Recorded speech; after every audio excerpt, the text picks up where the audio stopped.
நம்முடைய சிந்தையை கர்த்தருடைய வார்த்தைக்கு நேரே திருப்புவோம். 2 தீமோத்தேயு புத்தகம் 2ஆம் அதிகாரம் 1 முதல் 6 வசனங்கள் எடுத்து வைத்துக் கொள்ளுங்கள்.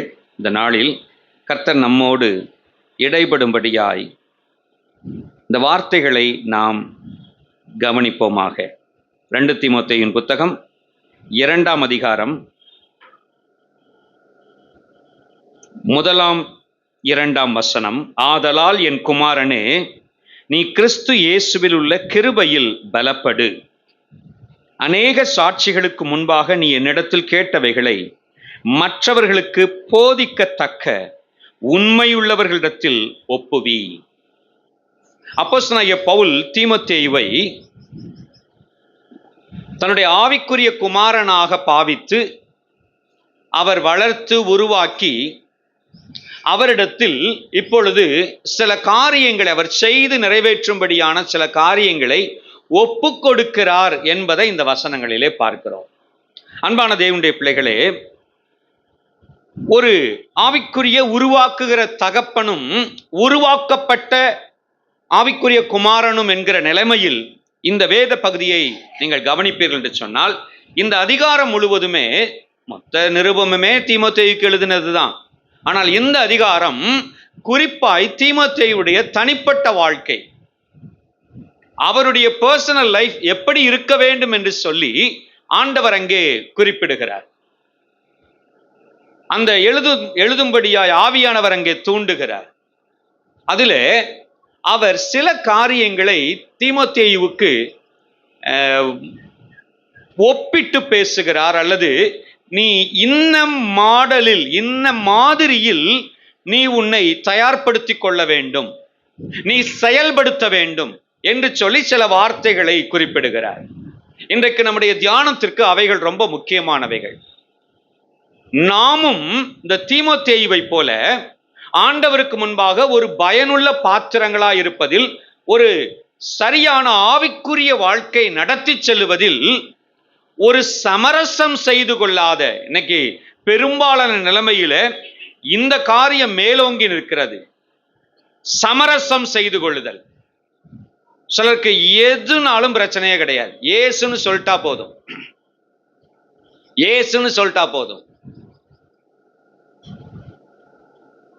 கண்ணை மூடிக்கிட்டு அப்படியே பின்னால போவாங்க. சமரசம் செய்து கொள்ளுகிற போங்கு, எல்லாம் செட் ஆகும், எல்லாமே எனக்கு சரியாகும், எனக்கென்று ஒரு நிலைப்பாடு இல்லை, நான் எல்லாவற்றையும் ஏற்றுக்கொள்ளுவேன், எல்லாவற்றையும் பின் செல்லுவேன். எல்லாத்தையும் ஏற்றுக்கொண்டு எல்லாத்துக்கும் பின்னால போனா முடிவு எங்க போய் சேரும்ன்றது ஒரு பிரச்சனை இருக்கு, ஒரு பிரச்சனை இருக்கு. ஆண்டவர் 2 வழியை சொன்னாரு. ஒன்று ரொம்ப விசாலம், அதுதான் ஃப்ரீயா ஓடுற வழி, எங்கிட்ட பார்த்தாலும் போகலாம், எதுனாலும் தங்கு தடையே கிடையாது, கட்டுப்பாடே கிடையாது, கண்டிஷன்ஸே கிடையாது. ஆனா இன்னொரு வழி, அது விசாலத்துக்கு போறது, வேற எங்கேயோ போகும், வேற எங்கேயோ போகும். இன்னொரு பாதை இருக்கு, நெருக்கம் தான். நெருக்கம், ஒடுக்கம். அப்படினால என்ன அர்த்தம்? ஃப்ரீ கிடையாது, ஃப்ரீயா ஓட முடியாது, எந்த கட்டுப்பாடும் இருக்கக்கூடாது என்கிறவர்களுக்கு அங்க சிரமம் நிறையா. என்னை யாரும் கட்டுப்படுத்திடக்கூடாது. பிரிந்து போகிறவன் தன் இச்சையின்படி செய்ய பார்க்கிறான். ரொம்ப அருமையான வசனம். ஒரு ஊழியக்காரர் அதை கேட்டார் குறிப்பா. இதுக்கு என்ன பொருள்? அதுக்கு அதான் பொருள், அதுக்கு அதான் பொருள். அது மனதை வெளிப்படுத்துது. யாரும் தனக்கு மேலிருந்து அதிகாரம் செலுத்தக்கூடாது. அதிகாரம் இன் எசன்ஸ் ஆலோசனை கூட சொல்லக்கூடாது. யாருக்கும் கணக்கு ஒப்புவிக்க கூடாது. யாருக்கும் நான் எந்த விதத்திலும் பொறுப்பாக முடியாது, ஆக தயாரா இல்லை. நான் நினைச்சா போகணும், நான் நினைச்சா நிக்கணும், கட்டுப்பாடு இல்லாமல், கவலையே இல்லாம கிரவுண்டில் எல்லாரும் கார் ஓட்டலாம். கிறிஸ்தவ வாழ்க்கையை அப்படி வாழ்ந்துடாதீங்க, வாழ்ந்துடாதீங்க. ஒரு நாளும் படிச்சுக்கிட முடியாது, வளர முடியாது. அதை நமக்கு பார்க்க நல்லா இருக்கும். நான் எல்லாம் ஏற்றுக்கிடுவேன், எல்லாம் போவேன், எல்லாம் கேட்பேன், எல்லாம் பண்ணுவேன், கேட்க நல்லா இருக்கும், பார்க்க நல்லா இருக்கும். ஆனா ஒரு கட்டுப்பாடற்ற, ஒரு ஒழுங்குமுறையற்ற, ஒரு ஒரு ஒரு தனித்தன்மை என்கிறதை காத்துக்கொண்டு நடக்கிற அந்த முறையற்ற வாழ்வு என்று சொல்லுவது, அது நம்மை வளர்ச்சிக்குள் கொண்டு வராது, வளர்ச்சிக்குள் கொண்டு வராது. இங்கே பார்க்கிறோம், அப்போஸ்தலனாகிய பவுல் ஒரு அழகான உருவாக்கத்தில், வழிகாட்டுதலில் தன்னை அருமையாய் ஒப்பு கொடுக்கிறதை பார்க்கிறோம். நேற்றைய தினத்திலே ஒரு அருமையான ஒரு வாலிபனை நான் சந்திக்க நேரிட்டது. அவர் சொன்ன காரியம், முக்கியமா அவர் சொன்னது, தன்னை நடத்துகிறவர்கள், மென்டார்ஸை பத்தி பேசினார். ஊழியத்தில் நம்மை உருவாக்குகிறவர்கள், நம்மை நடத்துகிறவர்கள் என்பதை குறித்து. இன்னைக்கு நார்மலா யங்ஸ்டர்ஸ் இதை பேசுறதே கிடையாது. இன்னைக்கு யாருமே ஊழியத்தில் உருவாக்கப்பட்டு ஊழியக்காரனாக வேண்டும் விரும்புவதே கிடையாது. எப்படி ஊழியக்காரனாகணும்? பரீட்சை எழுதி பாஸ் பண்ணணும், சர்டிபிகேட் வாங்கின உடனே நேரா அப்ளிகேஷன் ஃபில்அப் பண்ணி பைபிள் காலேஜுக்கு போகணும். இந்த டிகிரி மாதிரியே அங்க ஒரு டிகிரி, அல்லது ஸ்கூல்ல படிச்சது மாதிரியே அடுத்து அது ஒரு டிகிரி.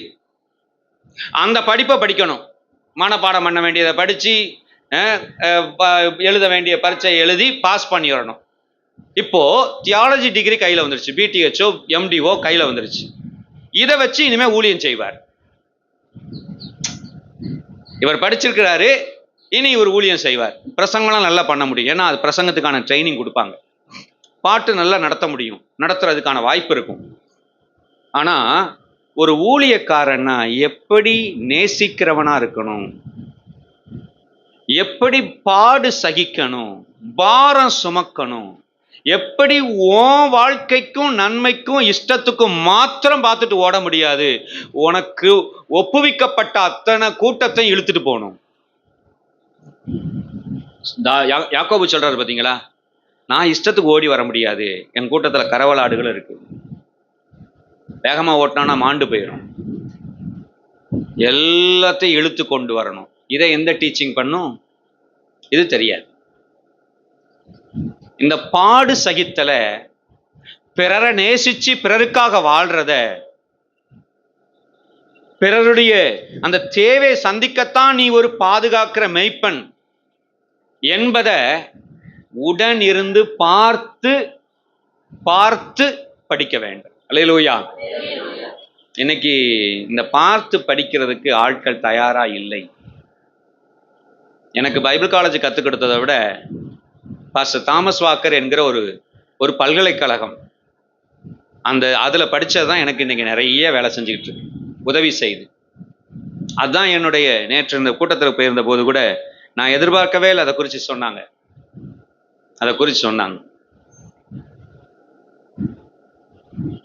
என்னை அறிமுகப்படுத்தும் போது அந்த வார்த்தையை சொன்னாங்க. எனக்கு அது திரும்ப திரும்ப அது உணர்த்துகிறதா இருந்தது. நான் எதை சிந்திச்சுக்கிட்டு எதை இது பண்ணிக்கிட்டு இருக்கணும் இந்த நாட்களிலே, அதை உணர்த்துகிறதா இருந்தது. உங்க மேல ஒரு பிரிண்ட் இருக்கணும், ஒரு காலடி தடம் இருக்கணும், அந்த கை விரல் தடம் இருக்கணும். அது யாருடையது? அங்கிருந்துதான் நீங்க உருவாக்கப்படுறீங்க. அது யாருடையது? அதை மாற்றி எழுதவே முடியாது, மாற்றி அமைக்கவே முடியாது. நீங்க என்னத்தை சுத்தி சுத்தி வந்தாலும். சிலருக்கு அந்த எண்ணமே இல்லை, அந்த இதே இல்லைன்னா அப்ப தடம் விழலைன்னு அர்த்தம், அந்த இடத்துக்கு ஒப்பு கொடுக்கலன்னு அர்த்தம். ஒரு பாஸ்டர் நினைச்சுக்கிட்டு இருக்கலாம், நான் இவ்வளவு பேரை மேய்க்கிறேன், நடத்துறேன். அவ்வளவு பேரும் அவரை பாஸ்டரா ஏற்றிருக்காங்களான்னு முதல் தெரியணும். அவரு மேய்ப்பனா ஏற்றுக்கொள்ளப்பட்டிருக்கிறாரான்னு தெரியணும்.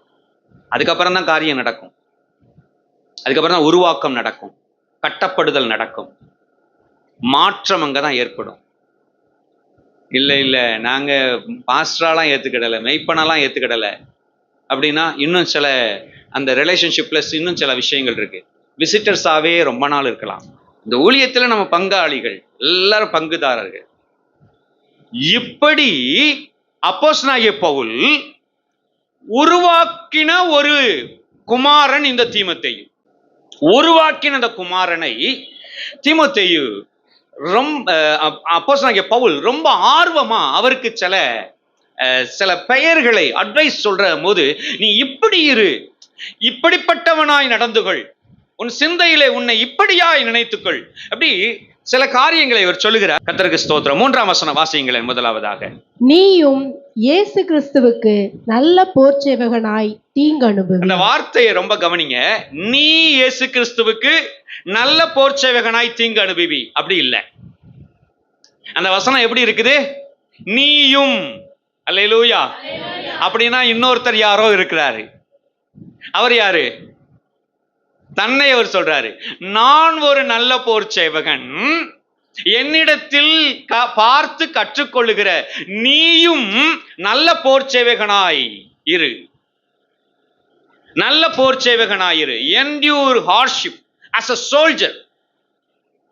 ஒரு போர் வீரனை போல கடினத்தை சகித்து வளரு. கடினத்தை மேற்கொள்ள, எதிர்கொள்ள பழகிக்கொள். ஒரு நல்ல போர் சேவகனாய், நல்ல போர் சேவகனாய். நாம ஒரு போர் சேவகனை போல அழைக்கப்பட்டிருக்கிறோம். இந்த ஆவிக்குரிய வாழ்க்கை என்பது ஒரு யுத்த களம். இந்த யுத்த களத்தில் நாம் ஒரு போர் வீரனுடைய சுபாவத்தை, அந்த attitude of an soldier, attitude of a soldier, அது நமக்கு ரொம்ப முக்கியம். ஒரு போர் வீரனுடைய மனநிலை, ஒரு போர் வீரனுடைய மனநிலை. போர் வீரனுடைய மனநிலை என்பது நான் உடனே நினைச்சேன், போர் வீரன்னா அவனுக்குரிய ஆயுதங்கள், வேதம் சொல்லுது நம்முடைய போர் ஆயுதங்கள். எபேசியர் 6ஆம் அதிகாரத்தில் சொல்லப்படும் சர்வாயுத வர்க்கம், அதை குறித்து பேசணும் என்று சொல்லி நான் அதிகமாய் நினைத்தேன். ஆனால் அதை விட பார்த்தீங்கன்னா, ஒரு போர் வீரன் என்று சொன்னால் அந்த போர் வீரனுடைய மனநிலை ரொம்ப முக்கியம். than his weapon. அவன் பயன்படுத்துகிற, அவன் ஹோல்ட் பண்ணியிருக்கிற ஆயுதங்களை விட அவனுடைய மனநிலை மிக முக்கியம். அல்லேலூயா. ரெண்டு முக்கியமான விஷயம் மாத்திரம் ஒரு போர் வீரனுக்குரிய மனநிலை என்பதை சொல்லி அடுத்ததுக்காக கடந்து போவோம். முதலாவதாக, ஒரு போர் வீரனுடைய மனநிலை என்பது willing to pay the price. எப்பொழுதும், always he was ready. He is ready to pay the price, cost for anything that he is involving. எதிலே அவன் ஈடுபடுகிறானோ அவைகளை செய்து நிறைவேற்ற எவ்வளவு பலன் தேவைப்படுகிறதோ அதை தன்னிடத்தில் கொடுக்க அவன் தயாராயிருக்கிறான். இதை செய்வோம், அதை செய்வோம், அதை பண்ணுவோம், இதை பண்ணுவோம். சிலர் பிளான் பண்ணும்போது பிளானிங் மீட்டிங்க்கு பயங்கரமா வந்து நிற்பாங்க. பயங்கரமா பிளான்லாம் போட்டுருவோம். நீங்க எப்படி பிரதர், நீங்க எதை எடுத்துக்கிறீங்க? நான் அன்னைக்கு லீவு கிடையாது, எனக்கு நான் வேலைக்கு போயிடுவேன், நானே இதுக்கு வரமாட்டேன்றாரு. ஆனா பிளானுக்கு பயங்கரமா பிளான் போட்டிருப்பார் அவ்வளவு நேரம். சில நேரம் கவனிச்சு பார்த்தீங்கன்னா இந்த பரிதாப நிலைமை நம்ம வாழ்க்கையில இருக்கும். செயல்படுதலில் மாத்திரம் என்ன கிரயம் செலுத்த வேண்டுமோ அந்த கிரயத்தை மாத்திரம் நிறுத்திடுறது. ஒன்னொன்னுக்கா குறைச்சு வந்து எல்லாத்தையும் மனுஷன் ஈஸியா பண்ணணும். காரியங்கள் ஈஸியாகும்.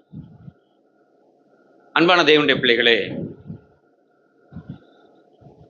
இந்த ஆவிக்குரிய வாழ்க்கைக்கென்று ஒரு நோக்கம் உண்டு. அந்த நோக்கத்தை நிறைவேற்ற சில பிரயாசங்களை எடுத்து அதற்கான கிரயங்களை, அந்த செலவை நாம் செய்ய வேண்டும்.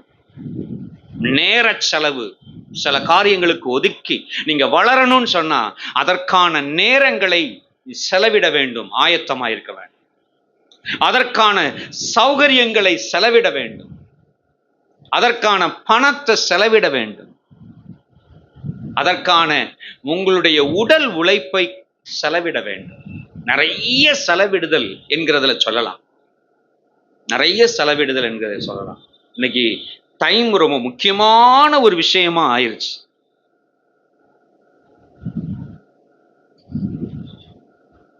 கன்வீனியன்ஸ் ஆர் கன்விக்ஷன், இதான் நமக்கு முன்னால வைக்கிற கேள்வி. எனக்கு வசதிப்பட்டா செய்கிறேன், ஒரு வார்த்தை சொல்லுவாங்க, மோசமான வார்த்தை, மோசமான வார்த்தை. உங்களுக்கு வசதிப்படுமா படாதா என்பது உங்க கையில தான் இருக்கு. நீங்க செய்யலாம்னு நினைச்சீங்கன்னா அது வசதிப்படும், செய்ய வேணாம்னு நினைச்சீங்கன்னா வசதிப்படாது. நான் நிறைய மனிதர்களை தனிப்பட்ட நிலைமையில கவனிச்சிருக்கேன். அவங்க எஸ் போகணும் அப்படின்னு நினைச்சிட்டாங்க, முடிவு பண்ணிட்டாங்கன்னா போய் ஆவாங்க. போக வேண்டான்னு சொன்னா வேலிட் ரீசன்ஸ், 1 2 3 4 இல்ல 5 6க்கு மேல இருக்கும் கரெக்டா காரணம். அப்ப பிரச்சனை இல்ல விஷயம், அவங்களுக்கு எவ்வளவு சூழ்நிலையில நெருக்கம் இருக்கு அதல்ல விஷயம், இவங்க மனது. இப்ப நமக்கு முன்னால வைக்கப்படுற கேள்வி கன்வீனியன்ஸ் ஆர் கன்விக்ஷன். உங்களுக்கு உள்ள வசதிப்படுதல் என்பதா, அல்லது நீங்கள் எதை கன்விக்ஷன் என்பது கற்று நிச்சயித்திருப்பது, உறுதி செய்து கொண்டது, இதை செய்ய வேண்டும் என்று உறுதி செய்து கொண்ட விஷயம்.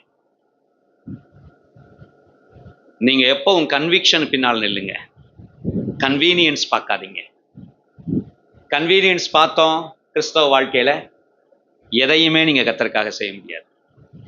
நீங்க தீர்மானம் எடுத்து அதை செய்து பாருங்கள். நீங்கள் தீர்மானம் எடுத்து அதை செய்து பாருங்கள்.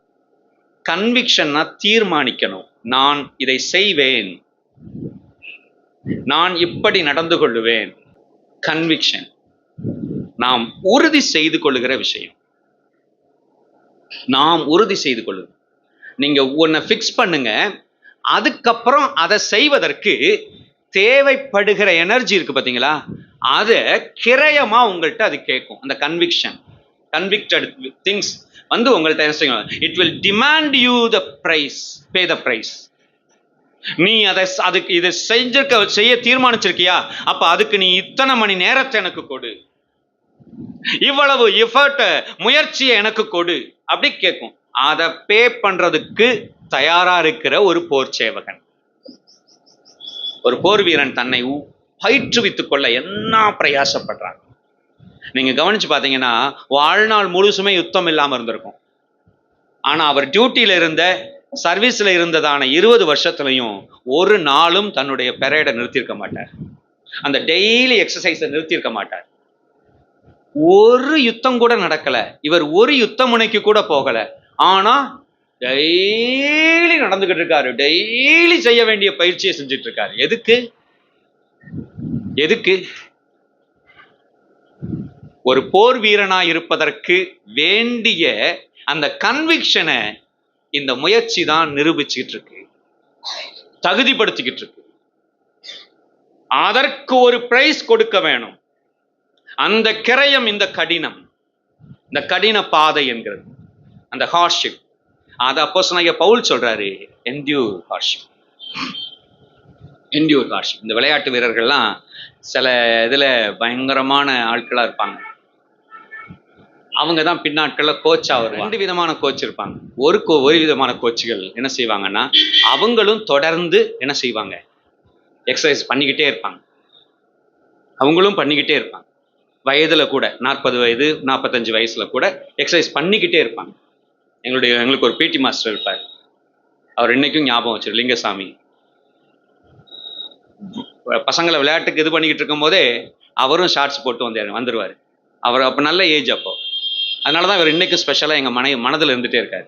ஷார்ட்ஸ் போட்டு வந்துடுவாரு, லாங் ஜம்ப் சொல்லி கொடுப்பாரு, திடீர்னு ஓடி வந்து ஜம்ப் பண்ணிடுவாரு, எவனும் பக்கத்திலே போக முடியாது. அவர் அந்த நேரத்துல 45-50 கிட்ட இருக்கக்கூடிய வயசுல அவர் லாங் ஜம்ப் அவ்வளவு தூரம் தருவார். சிலர் அந்த டச்லயே இருப்பாங்க. இந்த கோச், சில கோச் இருக்காங்க, அவங்க படிச்சு வந்திருப்பாங்க, கொஞ்சம் கொஞ்சம் தெரிஞ்சிருக்கும், ஆனா மேக்சிமம் அதுக்கான பயிற்சி படிப்பு அதுகளை கரெக்டா எழுதிருவாங்க, மார்க்கை கரெக்டா எழுதிருப்பாங்க, பயிற்சியை விட்டுருப்பாங்க. இவங்களால சொல்லி கொடுக்க சூப்பரா முடியும், பெஸ்டா அவங்களால ட்ரெயின் பண்ண முடியும். ஆனா சார் நீங்க செஞ்சு காட்டுங்கன்னு சொன்னா செஞ்சு காட்ட முடியாது. 2 விதமான கோச்சுகள். எது தேவை தெரியுமா? இந்த ஆவிக்குரிய இதில் பேசிக்கிட்டு இருக்கும்போது அவர் பேசுறது, அப்போஸ்தலனாகிய பவுல் பேசுறது, உன்னை எப்பொழுதும் ஒரு போர் வீரனாய் ஃபிட்டா வச்சுக்கோ, அதற்கான வேலையை செய், பயிற்சியை செய், பிரயாசத்தை படு, அந்த கடினத்தை உன்னுடைய வாழ்க்கையிலே செயல்முறைப்படுத்து, கடினத்தை செயல்முறைப்படுத்து. endure hardship, தீங்கு அனுபவி, தீங்கு அனுபவி. கர்த்தருக்கு மகிமை உண்டாகட்டும். இந்த கம்ஃபர்ட்டை தெரிந்து கொண்டோம், இந்த நிலைமை போயிடும். இந்த கம்ஃபர்ட்டை தெரிந்து கொண்டோம், இந்த நிலைமை போயிடும். கர்த்தருக்கு ஸ்தோத்திரம் உண்டாகட்டும். 4ஆம் வசனத்தை வாசிங்க சீக்கிரம். தண்டில் சேவகம் பண்ணுகிற எவனும் தன்னை சேவகம் எழுதி கொண்டவனுக்கு ஏற்றவனாய் இருக்கும்படி பிழைப்பு கடுத்த அலுவல்களில் சிக்கிக்கொள்ள மாட்டான். இரண்டாவதாக அங்கே அவர் சொல்லுகிற இந்த இதுல ஒரு போர்ச்சேவகன் என்கிற நிலைமையில சொல்லுகிறதுல focused. He is well focused on his mission. இவனுடைய வேலையில் அவன் ஃபோக்கஸ்டா இருப்பான். தன்னுடைய வேலை கடாத காரியங்களில் அவன் சிக்கிக் கொள்ள மாட்டான். அதனாலதான் நீங்க கவனிச்சீங்கன்னா அந்த போர் வீரர்களுக்கு அவங்க செலுத்துறதுலயே மிக மிக பெரிய கரையம் என்னன்னா, அவங்க எல்லாவற்றையும் விட்டு பிரிந்து கிடக்க வேண்டும். அதான் அவங்க செலுத்துறதுல பெரிய கரையம். அவர் ஃபோக்கஸ்டா இருக்க வேண்டும். முழு கவனமும் அதில் செலுத்தி சிதறாதபடிக்கு கவனம் செலுத்தி, தண்டில் சேவகம் எழுதி கொண்ட எவனும் பிழைப்பு கடுத்த அலுவல்களில் என்ன சாப்பிடலாம், ஏது பண்ணலாம், பிழைப்புக்கு என்ன செய்யலாம், இதெல்லாம் எதுவும் சிக்கிக் கொள்ள மாட்டான். பிடிச்சது பிடிக்காதது ஏதுவும் அதெல்லாம் லீவ் விட்ட நேரத்துல தான், அல்லது டியூட்டி முடிச்சுட்டு அவர் சர்வீஸ் முடிச்சுட்டு போனதுக்கு அப்புறம் தான் மீதி எல்லாம். என்ன கேட்கிற அன்பான தேவனுடைய பிள்ளைகளே, கர்த்தருக்கு ஸ்தோத்திரம். இந்த ஆவிக்குரிய வாழ்க்கையில் கர்த்தருக்கு அடுத்த காரியத்தில் எந்த அளவிற்கு நாம ஃபோக்கஸ்டா இருக்கிறோம்? அடுத்த வசனத்தை வாசிங்க, 5ஆம் வசனம் சீக்கிரம். மேலும் ஒருவன் மல்யுத்தம் பண்ணினாலும் சட்டத்தின்படி பண்ணாவிட்டால் முடிசூடப்படான். மல்யுத்தம் பண்ணுதல் ஆக்சுவலா இங்கே சொல்லப்பட்டிருக்கிற பேர் தான் ரெஸ்லிங் என்று சொல்லுகிற அந்த விளையாட்டுத்துறை பற்றி போட்டிருந்தாலும், இது முழுவதும் அப்போஸ்தலனாகிய பவுலுடைய காலத்தில் தனிநபர் அந்த போட்டியாக அத்லீட் என்று சொல்லுகிற தனிநபர் போட்டியான அதுக்கு மொத்தமாக தான் அவர் பேசுகிறார். மற்ற இடங்களிலும் பேசுகிறார். ஓட்டப்பந்தயத்தில் ஓடுதல், இந்த தனிநபர் போட்டிகள், இதை குறித்து அவர் பேசும்போது 4ஆம் அதிகாரம் 7ஆம் 8ஆம் வசனத்தை ஒரு வாசிங்களேன். இன்னும் கொஞ்சம் எக்ஸ்ட்ரா நமக்கு அங்கே செய்தி இருக்கும். 4ஆம் அதிகாரம். நல்ல போராட்டத்தை போராடினேன், ஓட்டத்தை முடித்தேன், விசுவாசத்தை காத்து கொண்டேன், இது முதல் நீதியின் கிரீடம் எனக்காக வைக்கப்பட்டிருக்கிறது. அப்போஸ்தலனாகிய பவுல் ரொம்ப ஸ்போர்ட்ஸ் இன்ட்ரெஸ்ட் உள்ளவர். நிறைய இடத்துல அது இருக்கும். நிறைய இடத்துல கலாத்தியர்ல அதுல நிறைய இடங்கள்ல இந்த ஓட்டக்காரனை பற்றி, முடிசூடப்படுதலை பற்றி, வெற்றி சிரத்தலை பற்றி உங்களுக்கு தெரியும். ரோமர்கள் அந்த நேரத்துல அது இந்த எலிட் குரூப் விளையாட்டுத்துறையில் ஆர்வமா இருக்கிறவங்க மேம்மக்கள் என்று அழைக்கப்படுகிற பணக்காரர்கள், செல்வந்தர்கள், ஹை கிளாஸ் பீப்புள், இவங்கெல்லாம் என்ன செய்யணும், தங்களை பெரிய ஆட்கள் அடையாளப்படுத்துகிறதே இந்த விளையாட்டை பார்க்கறதுல தான். இப்ப கூட பாருங்க, நான் பெரிய ஆளுன்றதை காட்டுறதுக்கு என்ன செய்யறாங்க, கிரிக்கெட்டு நேரில் பார்க்கறதுக்கு டிக்கெட் வாங்கியிருக்கேன், டிக்கெட் 5000 ரூபாடா, ஒரு டிக்கெட் 10,000 ரூபா, அப்படிலாம் சொல்லிக்கிறாங்கல்ல. நான் பெரிய ஆளு, கிரிக்கெட்டுக்கெல்லாம் 5000 10,000 டிக்கெட் வாங்குறோம் அப்படி காட்டு. இந்த ரோமர்கள் காலத்துல செல்வந்தர்கள் அந்த விளையாட்டுல, இவரும் ஒரு செல்வந்த குடும்பத்தை சேர்ந்தவர், இயல்பாகவே ரோமன் சிட்டிசன்ஷிப் உள்ளவர், குடியுரிமை உள்ளவர். அந்த விளையாட்டுத்துறையில் அந்த ஆர்வம் உள்ளதையும் அந்த நாலேஜ் இருக்கிறதையும் அவர் அதிகமா அவருடைய ரைட்டிங்ஸ்ல காட்டுறாரு. அதோட ஒப்பிட்டு சொல்றாரு, சத்தியத்தை விளக்குறதுக்காக. அதை சொல்லும்போது அவர் சொல்றாரு, ஓட்டத்தை ஓடினேன், விசுவாசத்தை காத்து கொண்டேன், நீதியின் கிரீடம். அப்போ ஓடுதல், முடிவு பரியந்தம் ஓடி எல்லைக்கோடு வரைக்கும் ஓடுதல், கம்ப்ளீஷன், அதுக்கப்புறம் ரிவார்டிங், முடிசூட்டப்படுதல், இதை முழுவதையும் அவர் பேசுகிறார். அப்ப நீ ஓட்டத்தை துவக்கினா ஓடி முடிக்கணும் ஐயா. தீமோத்தேயுக்கு சொல்றாரு, நீ ஓடி முடிக்கணும் தீமோத்தேயு. அதுல என்னென்னலாம் நீ கவனிக்க வேண்டும்? கவனிக்க வேண்டியது என்ன? பிரைஸ் தான் ரொம்ப முக்கியம். பிரைஸ் தான் ரொம்ப முக்கியம். நேற்று அந்த வாலிபனோடு பேசும்போது நான் இதை குறிப்பிட்டு சொன்னேன். ஊழியத்திற்கென்று உள்ள ஒரு வாலிபன், அவர்கிட்ட சொன்னேன், ஊழியத்துல கவனமா இருங்கள், பலன் என்கிற விஷயத்தில் கவனமா இருங்கள். இந்த டெம்பரரி, இந்த பூமியிலே செய்வதற்கான பலன் என்பதில் ஏமாற்றப்பட்டு போகிற பெருங்கூட்டம் இருக்கிறது. அதுக்கு மாத்திரம் தப்பிச்சுக்கோ. நான் அந்த ஆலோசனையா சொன்னேன், அட்வைஸ் பண்ணேன். பெருங்கூட்டம் பெருங்கூட்டம் நிறைய மாக்குன்னு ஓடி ஓடி அலைஞ்சு ஊழியம் செய்வாங்க. ஆனா அவங்களுடைய கான்செப்ட் என்னன்னா, அந்த ஊழியத்தினுடைய பலனை பூரா அந்த பூமியிலே அனுபவிச்சிடணும். அதுக்குரிய பலன் எல்லாம் வந்துடணும், அதுக்குரிய பலன் எல்லாம் கிடைச்சிடணும். இப்பவே நான் கிறிஸ்துவுக்காக பாடுபடுவேன், பிரயாசப்படுவேன். ஆனா படுற பாட்டுக்கும் பிரயாசத்துக்கும் பலன் கிடைக்கணும். படுற பிரயாசத்துக்கும் பாடுக்கும் பலன் வரணும். அந்த பலன் என்பதில் ஒரு பெரிய பிரச்சனை இருக்கு தம்பி என்று நான் அவரிடத்துல சொன்னேன். நீங்க ஊழியத்துக்கு அருமையா உருவாக்கப்பட்டிருக்கீங்க, ஒன்னே ஒண்ணு மட்டும் தெரிஞ்சுக்கங்க, இந்த பலன் என்கிற விஷயத்துல இந்த பூமியிலேயே உடனடி பலன் என்று சொல்லி எதிர்பார்த்துறாதீங்க. அதுக்கு மாத்திரம் ஃபோக்கஸ் பண்ணிடாதீங்க. உங்க சிந்தை அதுக்குன்னு இருந்துச்சுன்னா கர்த்தர் சந்தோஷமா அதை கொடுத்துருவார், உங்களுக்கு கொடுத்துருவார். ஆனா அப்ப தெரியாது. நீங்க எப்ப அவரை சந்திக்கிறீங்களோ அப்போ ஆவிக்குரிய நித்திய பலன் என்பதுல ஒண்ணுமே இருக்காது உங்க அக்கௌண்ட்ல. அப்ப கர்த்தர்ட்ட கேட்கும்போது கர்த்தர் சொல்லுவாரு, ஆமா நான் கொடுத்துட்டேனே, நீ அதை தான் எதிர்பார்த்த, நான் தான் அங்கேயே கொடுத்துட்டேனே என்று சொன்னாருன்னா, அது இங்க தயாரிக்கப்பட்ட பெரிய பெரிய அணுகுண்டுகளை விட பெருசா பயங்கரமான குண்டா உங்க இருதயத்துல விடும். உண்மையிலே இந்த பலன் என்பதை பிக்ஸ் பண்ணுங்க. ஆனா அது என்ன பலனா இருக்கக்கூடாதுன்னா, இந்த பூமியிலே தற்காலிக பலன், தற்காலிக பலன். நீங்க செய்யற எல்லாத்துக்குமே, பிரயாசத்துக்கு எல்லாத்துக்குமே பலன் முழுவதும் இப்பவே கிடைச்சிடணும். தயவு செய்து அப்படி மட்டும் பழகிறாதீங்க. அப்படி ஒரு ஆவிக்குரிய வாழ்க்கையை பழகிறாதீங்க. அப்படி பழகிட்டா நித்தியத்துல உங்களுக்கு பலன்றதுக்கான வாய்ப்பு ரொம்ப கம்மி. ஆனா கர்த்தரோ சொல்றாரு, நித்தியத்திலே பலன் உண்டு, நித்தியத்திலே பலன் உண்டு, நித்தியத்திலே பலன் உண்டு. அப்ப நம்ம கண்ணை எங்க வைக்கணும்? அந்த நித்தியத்தின் பலன் என்பது அந்த ரிவார்டிங் டேக்காக காத்திருக்கணும். அல்லேலூயா. அப்போஸ்தலனாகிய பவுல் இந்த இளம் தீமோத்தேயுக்கு சொல்றாரு, ஓடு, முழு பலத்தோடு பிரயாசப்படு, ஃபோக்கஸ்டா இரு. இந்த ஓட்டப்பந்தய வீரர்கள், இந்த மாரத்தான் மாதிரி ஓட்டங்கள் எல்லாம் நீங்க இந்த டிவியில இதுகள்லாம் போய் பார்த்தீங்கன்னா, போற வழியில நிறைய அந்த வீரர்களுக்கு 50 கிலோமீட்டர் 40 கிலோமீட்டர் அப்படிலாம் ஓடும். அவங்களுக்கு வழி நெடுக தண்ணி பாட்டில் வச்சுட்டு உட்காந்துருப்பாங்க, கூல்ட்ரிங்க்ஸை வச்சுட்டு உட்காந்துருப்பாங்க வரிசையா. அதெல்லாம் இலவசமா அந்த ஓட்ட வீரர்களுக்கு கொடுத்துட்டு இருப்பாங்க.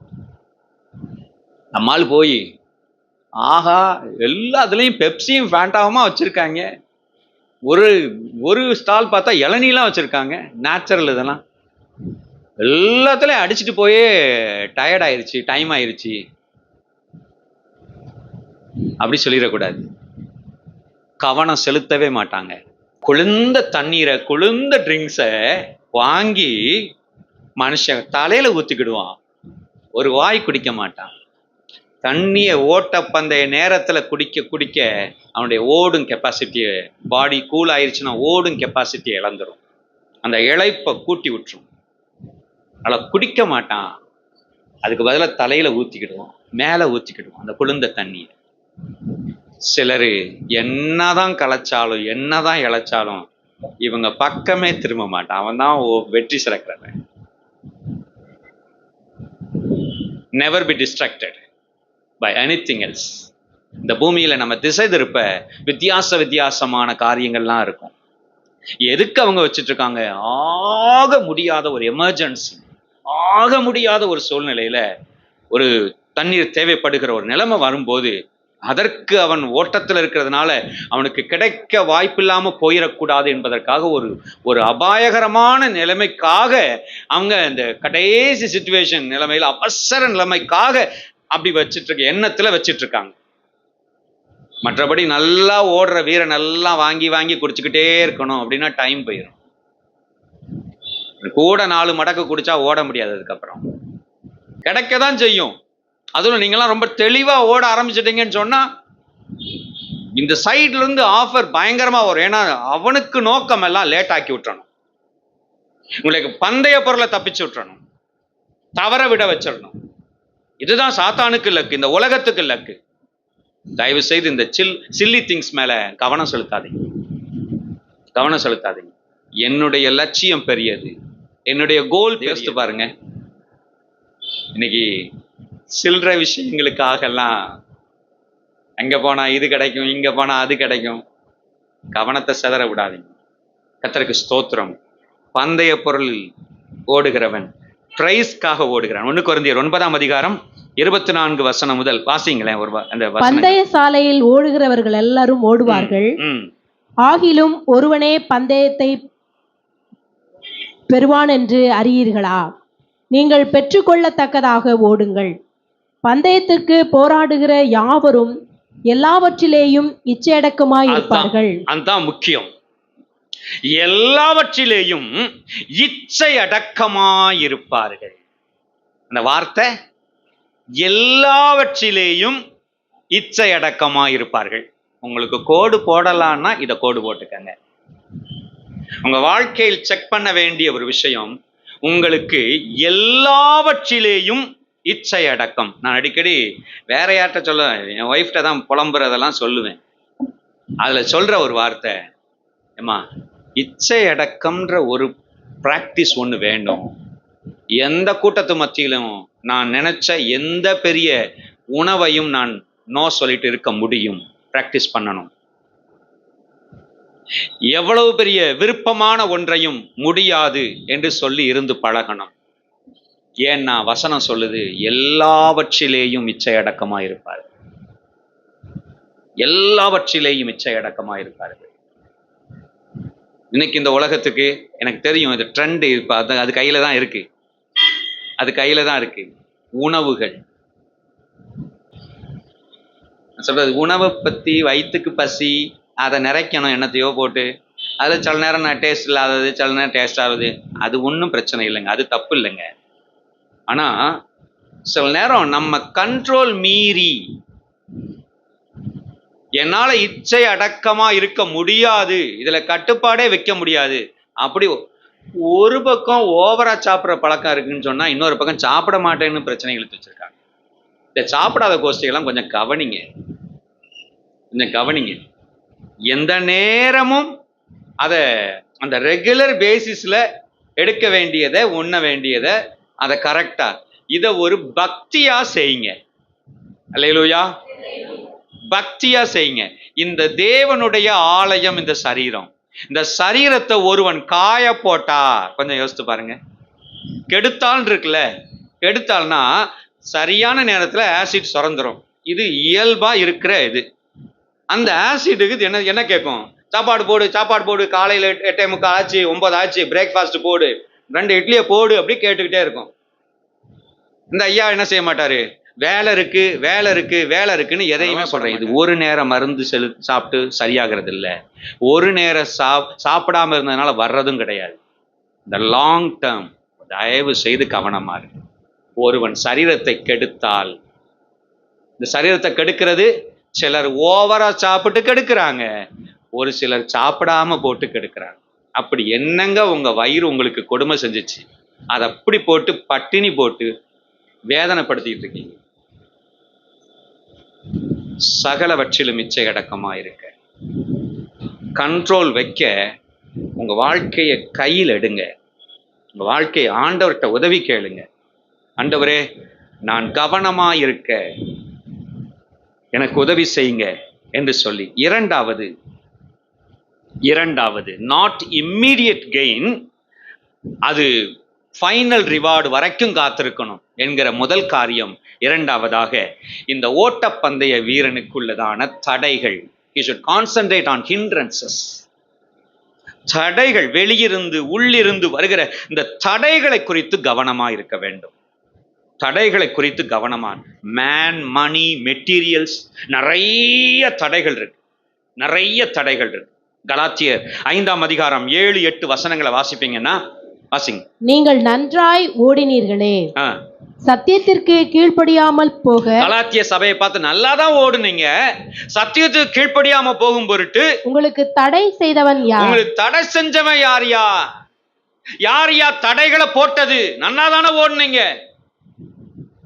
சில தடைகள் இருக்கு, சில தடைகள் அதுவா ஏற்படுது, சில தடைகள் பிறர் போடுறாங்க, சில தடைகள் நம்மளே போட்டுக்கிறோம், சில தடைகள் நம்மளே ஏற்படுத்திக்கிறோம். இந்த தடைகளை குறித்து கவனம் செலுத்துங்க, தடைகளை குறித்து கவனம் செலுத்துங்க. இந்த ஓட்டப்பந்தயத்துல தடை தாண்டும் ஓட்டம்னு ஒண்ணு இருக்கு. அடல்ஸ், தடை தாண்டும் ஓட்டம். அந்த ஓட்டத்தை கவனிச்சிங்கன்னா தெரியும், அவங்களுடைய வேகம் குறையும், நேரம் அதிகமாகும், ஈவன் சில சமயம் பட்டு காயம் ஏற்படும், குப்பரை தள்ளிவிடும். தடுத்தா இந்த தடைகளால நிறைய பாதிப்புகள் அடைஞ்சவங்க உண்டு, வருட கணக்கில் நேரங்களை வீணடிச்சவங்க உண்டு. தடைகளை குறித்து கவனமா இருப்போம். 6ஆம் வசனம். பிரயாசப்பட்டு பயிரிடுகிறவன் பலனில் முந்தி பங்கடைய வேண்டும். கர்த்தருக்கு ஸ்தோத்திரம். கடைசியா அவர் ஒரு விவசாயியை குறித்து பேசுகிறார். நீ ஒரு விவசாயியை போல கவனம் செலுத்தி வாழ்ந்து கொள்ள வேண்டும் தீமோத்தேயுவே. இந்த விவசாயி என்று சொல்லும் போது ஆண்டவர் சொல்றாரு, ஆதியாகமம் 8ஆம் அதிகாரம் 22ஆம் வசனத்துல ஒரு 5 நிமிஷம் பொறுத்துக்கோங்க, இந்த செய்தியை சரியா முடிக்கிறதுக்கு அது தேவைப்படும். ஆதியாகமம் 8ஆம் அதிகாரம் 22ஆம் வசனம் வாசிங்களே. ஆண்டவர் சொல்றாரு, விதைப்பும் அறுவடையும், விதைப்பும் பூமியில் உள்ள நாளளவும் விதைப்பும் அறுப்பும், சீதளமும் உஷ்ணமும், கோடை காலமும் மாரி காலமும், பகலும் இரவும் ஒளிவதில்லை என்று தம்முடைய உள்ளத்திலே சொன்னார். ஆண்டவர் அவர் ஃபிக்ஸ் பண்ணியிருக்கிறாரு, பூமி உள்ளளவும் விதைப்பும் அறுப்பும், பூமி உள்ளளவும் விதைப்பும் அறுப்பும். இது ஒரு ஃபார்முலா பார்த்துக்கங்க, ஒரு ஃபார்முலா. இந்த விவசாயி விதைக்கிறவன். ஏன் விதைக்கிறான்? விதைச்சாதான் அறுப்பு, விதைச்சாதான் அறுவடை. இந்த விதைக்கிற நேரத்துல தூங்கிட்டா, விதைக்கிற நேரத்துல வேற வேலையை செய்ய போயிட்டா, கவனமா இல்லைன்னா, அறுக்கிற நேரம் எல்லாரும் அறுப்பாங்க ஜாலியா, இவன் அறுக்கிறதுக்கு வயல்ல ஒண்ணு இருக்காது. இந்த விதைப்பும் அறுப்பும் நிறைய வசனங்கள் இருக்கு, டைம் ஆயிடுச்சு. கர்த்தருக்கு ஸ்தோத்திரம். 1 கொரிந்தியர் 9ஆம் அதிகாரம் 6 முதல் 10 வரைக்கும் உள்ள வசனத்தை நீங்க வீட்டுல போய் குறிச்சு வச்சுக்கோங்க, வீட்டுல போய் வாசித்து பாருங்க. இதுல என்ன காரியம் அப்படின்னு சொன்னா, இந்த விவசாயி விதைக்கிறவன் விதைக்கிற விதையை அவன் சாப்பிட மாட்டான். இன்னொரு விதத்துல நான் அதை சொல்றேன், அந்த விதைக்கிறதுக்கும் விதை தான், நெல்லுன்னா நெல்லு தான், அதை விதைக்கிறதுக்காக இவன் சாப்பிடாம ஒதுக்கி வச்சிருக்கான். நான் சாப்பிட்டுக்கிறேன் அப்படின்னு நினைச்சான்னா விதைச்சி அதுல மூட்டை மூட்டையா அறுவடை பண்ண முடியாது, மூட்டை மூட்டையா அறுவடை பண்ண முடியாது. இன்னைக்கு நிறைய பேர் ஆவிக்கிற நிலைமையில இந்த தவறை செய்கிறாங்க. விதைக்கிறதே இல்லை, விதை நெல்லை எடுத்து வைக்கிறதே கிடையாது, விதைக்கிறதே இல்லை. என்ன உண்டோ மனதும் மாமிசமும் விரும்புகிறது மாதிரி நிறைவேற்றி தீர்த்துறது. அது எதுவானாலும் சரி, கொடுக்கப்படுற அவ்வளவு நேரத்தையும் நமக்கே பயன்படுத்தி தீர்த்துறது, கொடுக்கப்பட்ட அத்தனை சரீர சுகத்தையும் தனக்கே பயன்படுத்தி தீர்த்துறது, கொடுக்கப்பட்ட பணங்களை தங்கள் மனதும் மாமிசம் விரும்புறதுக்கே செயல்படுத்தி விதைப்புக்காக வைக்கிறதில்லை. அப்படியானா அறுவடை நேரத்துல அறுக்கிறதுக்கு ஒண்ணு இருக்காது, அறுவடை நேரத்துல அறுக்கிறதுக்கு ஒண்ணு இருக்காது. இரண்டாவது, அந்த விவசாயியின் இடத்துல இரண்டாவது அந்த விவசாய இடத்துல எதிர்பார்க்கிறது, விதைத்து விட்டு ஒரு நல்ல சுபாவம் உண்டு. வேதம் தெளிவா இதை குறித்து சொல்கிறது. ஒரு நீடிய பொறுமையோட காத்திருப்பான். He will wait for the harvest. விதைத்து விட்டு ஒரு நாள் என்ன செய்யறதில்ல, விதையை நட்டுட்டு, நான் சின்ன வயசுல அதை செஞ்சிருக்கேன்.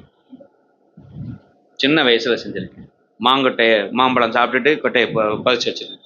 மறுநாள் போய் என்ன செய்யறது, அந்த இடத்துலயே பார்த்துட்டு இருக்காது. கொஞ்ச நேரம் கழிச்சு லேசா கையை வச்சு அப்படி லேசா அந்த இடத்த, எது வரைக்கும் தெரியுமா, அந்த கொட்டையை தனியா எடுத்து பார்க்குற வரைக்கும், ஏதாவது வளர்ந்துருக்கான்ற வரைக்கும் இதையேதான். இப்படியே தான் பாஸ் சின்னதுல இருந்திருக்கீங்களா?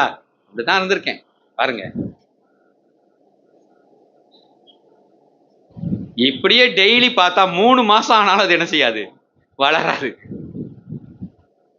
3 மாசம் ஆனாலும் வளராது, ஒரு இலை கூட விடாது. டெய்லி எடுத்து பார்த்துக்கிட்டு இருந்தா. இந்த விவசாயி விதைத்து விட்டு காத்திருக்கிறான், பலன் கொடுக்கும்படியாய். Time to pray, time to love, time to watch, time to growth.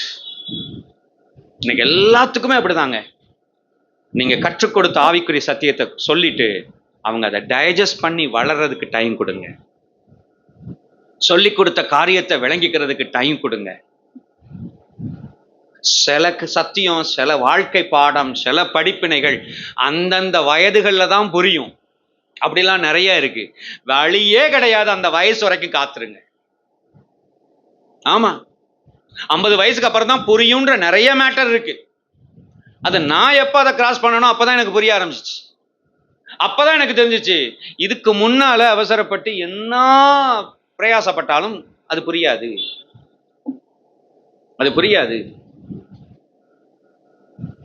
நம்ம தான் தப்பு பண்ணியிருக்கோம்.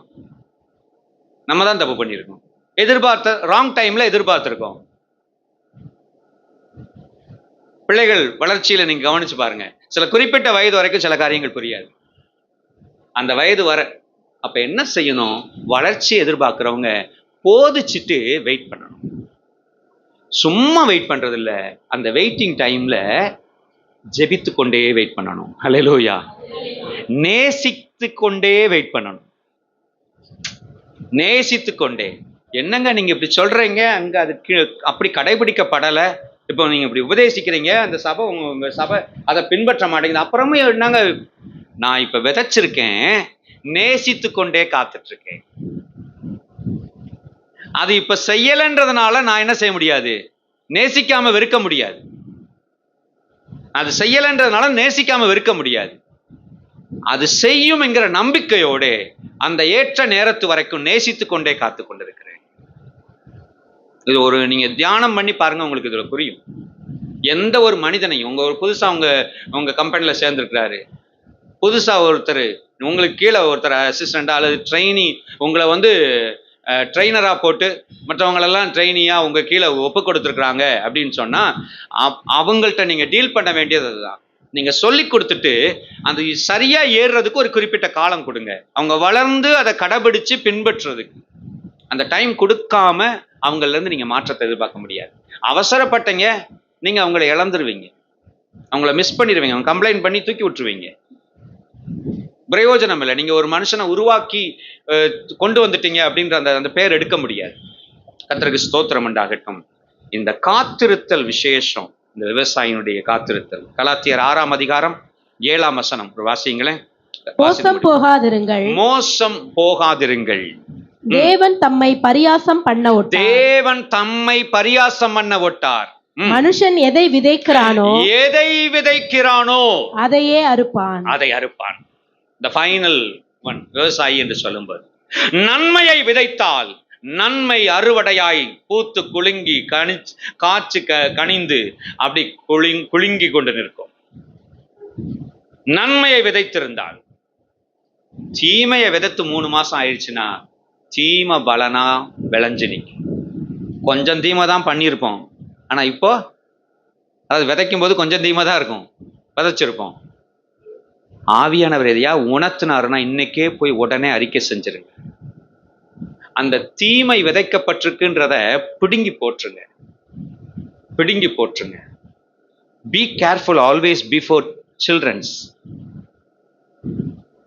குழந்தைகளுக்கு முன்னால பேசுறத குறித்து பெற்றோர் கவனமா இருங்க. நீங்க சாதாரணமா பேசுற சில வார்த்தைகள் அல்லது யார் மேலேயாவது குறை சொல்லுகிற காரியங்கள் அவங்களுக்குள்ள இப்படித்தான் வெறுக்க வேண்டும் போல, இப்படித்தான் ஒருவரை பற்றி கசப்பு உணர்வை வைத்துக் கொள்ளணும், அல்லது இப்படித்தான் பெரியவர்களை மதிக்க வேண்டும், இது எல்லாமே ரெக்கார்ட் ஆகிட்டு இருக்கும். சொல்லுவாங்க, நீங்க உங்க அப்பாவை எப்படி நடத்துறீங்களோ அதை என்ன செய்வான் பையன் பார்த்துக்கிட்டு இருப்பான். ஏன்னா அவன் ஞாபகமா வச்சிருப்பானா, அப்பாவை நம்ம இப்படிதான் நடத்தணும். அப்பாவுக்கு இவங்க மகன், அவங்க அப்படி நடத்துறாங்கல்ல, இதை நம்ம நல்லா ஞாபகமா பார்த்து வச்சுட்டு நாம இவரை இப்படிதான் நடத்தணும். வளர்ந்ததுக்கு அப்புறம் நமக்கு தெரியாது இப்படி ஒண்ணு ஓடிக்கிட்டு இருக்குன்னு, ரெக்கார்டு ஆகிக்கிட்டு இருக்குன்னு. நம்ம ஜாலியா நம்ம ஒண்ணு செஞ்சுக்கிட்டு இருப்போம். கவனமா இருப்போம். தீமையை பிறர் முன்பாக விதை. எதை கர்த்தர் உணர்த்துறாரோ அதை அறிக்கை செஞ்சுட்டு அதை எல்லாத்தையும் அப்ரூவ் பண்ணிருங்க, பிடுங்கி போட்டுருங்க அந்த தீமையானவைகள் விஷயங்கள் எல்லாம். ஏன்னா டைம் வரைக்கும் விட்டுட்டீங்கன்னா ஒரு தீமை 1000 தீமையா பூதாகரமா நிற்கும். அன்னைக்கு நீங்க ஃபேஸ் பண்ணவே முடியாது. எதை விதைத்தாயோ அதை அறுப்பாய். எதை விதைத்தாயோ. இந்த விவசாயி என்கிற அந்த தலைப்பின் கீழ் நமக்கு சொல்லுகிற உண்மை. கர்த்தருக்கு ஸ்தோத்திரம். தீமோத்தேயுவே, நீ என் குமாரன், ஆவிக்குரிய குமாரன். நீ விலையேற பெண்ணால உள்ள வசனங்களை கவனிச்சு பார்த்தீங்கன்னா 23, 24 இந்த இதெல்லாம் பார்த்தீங்கன்னு சொன்னா, நீ கனத்திற்குரிய பாத்திரம். நீ கனத்திற்குரிய பாத்திரம். உங்களை கர்த்தர் கனத்திற்குரிய பாத்திரமா தெரிந்து கொண்டிருக்கிறார். கண்களை மூடுவோம். ஆண்டவருடைய சமூகத்துல, ஆண்டவரே, அந்த கனத்தை நான் ஒருபோதும் அல்லல் தட்டி விடாதபடி, வீணடித்து விடாதபடி ஒரு ஹானரபிள் வெசல்ஸ் ஆக, ஓ பிரைஸ் தி லார்ட், ஹல்லேலூயா, ஒரு கனத்திற்குரிய பாத்திரமாக நான் நடந்து கொள்ள எனக்கு கர்த்தர் உதவி செய்வீராக. ஆண்டவரே, ஒரு நல்ல போர் சேவகனாய் தீங்கு அனுபவிக்க என்னை ஒப்புக் கொடுக்கிறேன். ஆண்டவரே ஸ்தோத்திரம். சட்டப்படி மல்யுத்தம் பண்ணுகிற ஆண்டவரே, அப்படிப்பட்ட நபராய், ஒரு விளையாட்டு வீரனை போல எல்லாவற்றிலும் இச்சையடக்கம் உள்ளவனாய் என்னுடைய ஆவிக்குரிய வாழ்க்கை நடத்தி செல்ல கர்த்தர் எனக்கு உதவி செய்வீராக. ஆண்டவரே, பிரயாசப்பட்டு பயிரிடுகிறவனை போல ஆண்டவரே இந்த ஆவிக்குரிய வாழ்க்கையில ஆண்டவரே ஸ்தோத்திரம், அநேக ஸ்பிரிச்சுவல் பிளெஸிங்ஸை நான் கல்டிவேட் பண்ண கர்த்தர் எனக்கு உதவி செய்யுங்க. அநேக ஆவிக்குரிய ஆசீர்வாதங்களை நான் விதைக்க, அநேக நன்மைகளை விதைக்க, அநேகருடைய வாழ்க்கையில் நன்மைகளை விதைக்க, அநேகருடைய வாழ்வில் நன்மை விளைந்து பலன் கொடுக்கிறதுக்கு நான் ஒரு காரணமாயிருக்க. ஒருவேளை நான் எளிதான சாதாரண பாத்திரமா இருக்கலாம், ஆனால் நான் அநேகருடைய வாழ்க்கையில நன்மையை விதைக்கிற ஒரு நபரா இருக்க வேண்டும். கர்த்தருக்கு ஒப்பு கொடுத்து பாருங்க, கர்த்தர் உங்களை பயன்படுத்துவார். Praise the Lord. அதுதான் உங்களை பற்றி தேவ திட்டம். தேவ பிள்ளையே, பிரைஸ் யூ ஜீசஸ். நன்றி இயேசுராஜா, நன்றி இயேசுராஜா. கிருபையும் இரக்கமுள்ளவரே, பரிசுத்த பிதாவே, இந்த ஆசீர்வதிக்கப்பட்ட இந்த நல்ல காலை வேளையில் நாங்கள் தியானித்த இந்த வேத பகுதிக்காக ஸ்தோத்திரம் ஆண்டவரே. தீமோத்தேயு என்கிற ஆண்டவரே எங்களுக்கு முன் வைக்கப்பட்ட அந்த முன்மாதிரியான பாத்திரத்திற்காக ஸ்தோத்திரம். அவருடைய வாழ்க்கையிலிருந்து நாங்களும் ஆண்டவரே இதை போல கர்த்தாவே அபியாசப்படுத்த, செயல்முறைப்படுத்த கர்த்தர் எங்களுக்கு உதவி செய்யுங்க. ஆசீர்வாதத்தை விதைக்கிறவர்களாயிருக்க எங்களை பயன்படுத்துங்க. கன மகிமை துதி உமக்கே படைக்கிறோம். ஆசீர்வாதத்தோட உம்முடைய ஜனத்தை அனுப்பும். இயேசுவின் நாமத்தில் ஜெபிக்கிறோம் எங்கள் பிதாவே. என் ஆத்துமாவே கர்த்தரை ஸ்தோத்தரி, முழு உள்ளமே பரிசுத்த நாமத்தை ஸ்தோத்தரி. என் ஆத்துமாவே கர்த்தரை ஸ்தோத்தரி, கர்த்தர் செய்த சகல உபகாரங்களை மறவாதே. நம்முடைய கர்த்தராகிய இயேசு கிறிஸ்துவின் கிருபையும் பிதாவாகிய தேவனுடைய அன்பும் பரிசுத்தாவின் ஐக்கியமும் சமாதானமும் காவலும் என்றும் என்றும் சதா காலங்களிலும் என்றென்றைக்கும் நம்மோடு இருப்பதாக. அல்லேலூயா, அல்லேலூயா. கர்த்தர் உங்களை ஆசீர்வதிப்பாராக. Price the Lord. ஸ்தோத்திரம்.